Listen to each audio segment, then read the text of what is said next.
and welcome to this edition of Positronic Hypersonic.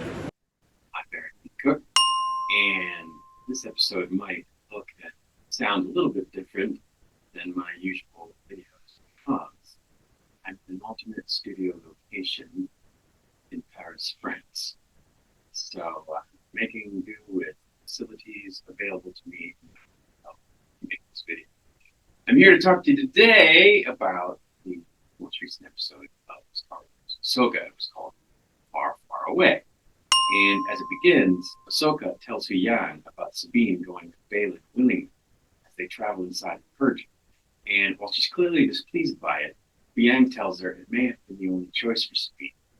Before Ahsoka asks him to tell her a story from his memories of galactic history that he may have told her when she was a youngling in his history class at the temple, which he does, beginning it with the phrase, "a long time ago." Sabine is being held prisoner as Baylan and crew arrive in the galaxy at Meridian, the ancient Dathomite homeworld, which is apparently also where Meridian both died. Upon landing on Meridian, Baylan and crew encountered the Great Mother, who apparently sent visions to Elsbeth, which guided her there. She says Thrawn is soon to arrive, before acknowledging that Sabine reeks of Jedi, calling her it, and magically moving her to a cell as she asks about Ezra. Baylan tells Tate that stories of this galaxy are told in the other galaxy, but that those stories are long forgotten. And when she says that she knows no such stories, he tells her that she wouldn't because she wasn't raised Jedi, as well as that he's weary of history's ever-turning wheel of systems rising and falling, and that he intends to break the cycle via his alliance with Thrawn, noting that military power or governmental power is but fleeting.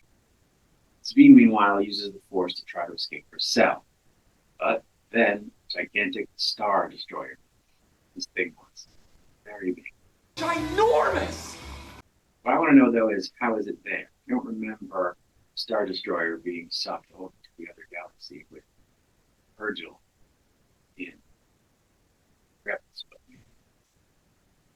We also see a new type of stormtrooper led by a gold plate-faced character called Inna as Thrawn emerges, finally.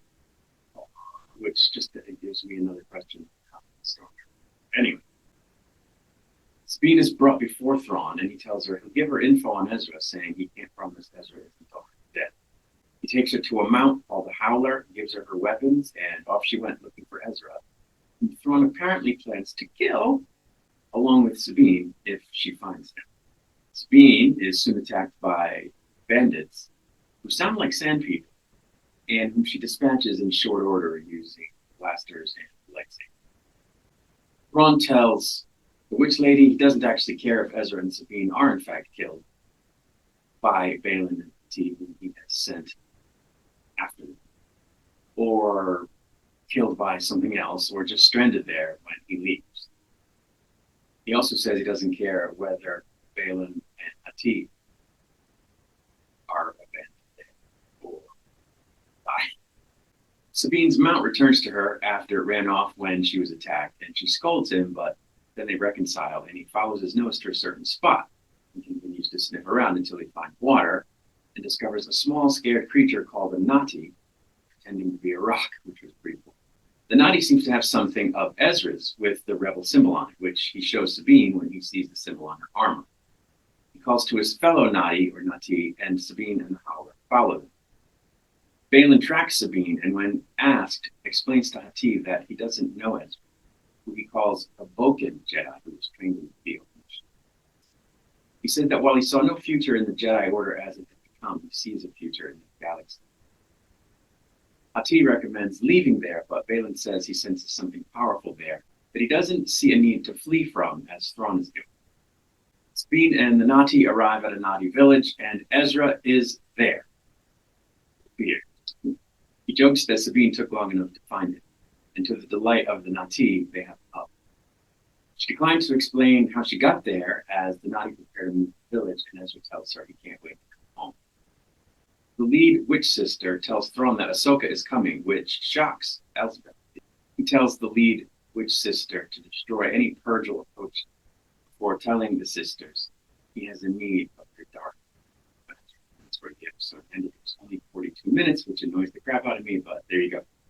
Credits are like 10 minutes on these things. It's like, really? Can you just like not give us 10 more minutes and just roll it super fast like they do when they're airing movies on broadcast TV and they just burn through the credits like so that the movie ends on time for the next program.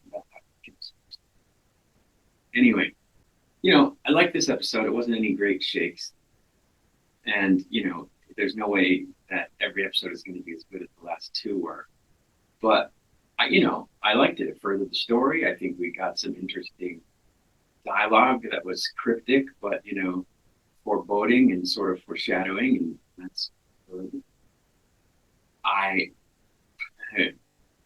was thrilled to see live action Thrawn, and he's just as imposing and creepy as he was in animation. It's not a surprise given that he's played by the actor. I, of course, did find the plot a little convenient, right? I mean, she finds him in like 10 minutes, you know. He happens across this thing that has his thing, and it's right in the same area where she set out from where the ship was, like, you know, and it doesn't take days to, you know, traverse the landscape, and all because the howler is following the scent of water, like, and it happened to be where it's not even. That's a little convenient, but you know, I was glad to see Ezra, and I'm looking forward to her explaining to him that she got there by going along with Thrawn, and then way back to her knowledge.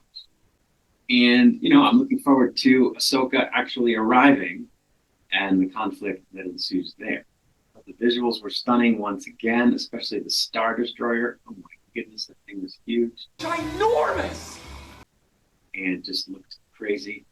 The new stormtroopers are interesting, particularly Enoch. Like, what's going on there? He's got a full faceplate and embellishments on his armor. Like, what's happening there? So, you know, I think it was a good placeholder episode. We heard about this power that Balin senses is there, and what he, you know, want to know what that is and what he hopes to do with it. And, you know, I thought this was a good, I don't want to say filler, but a good placeholder episode between what happened in the last one, you know, with Ahsoka and what's going to happen in penultimate, you know, finale episode. Obviously, a conflict is coming between Thrawn and Ezra, alongside Ahsoka and Sabine, of course, and it's going to be crazy cool. I suspect that episode 8 will be a cliffhanger of sorts, that things will be left unresolved. So hopefully that means we'll get a season 2. But, you know, I'm getting ahead of myself. We'll have to see actually what happens in these next 2 episodes. But I thought it was good. I didn't think it was great, and I didn't find anything wrong with it. So I thought it was just a good episode that set the table for the final 2 episodes. So that's it. I'm going to get out of here. I'll be back with another video soon. Until I return,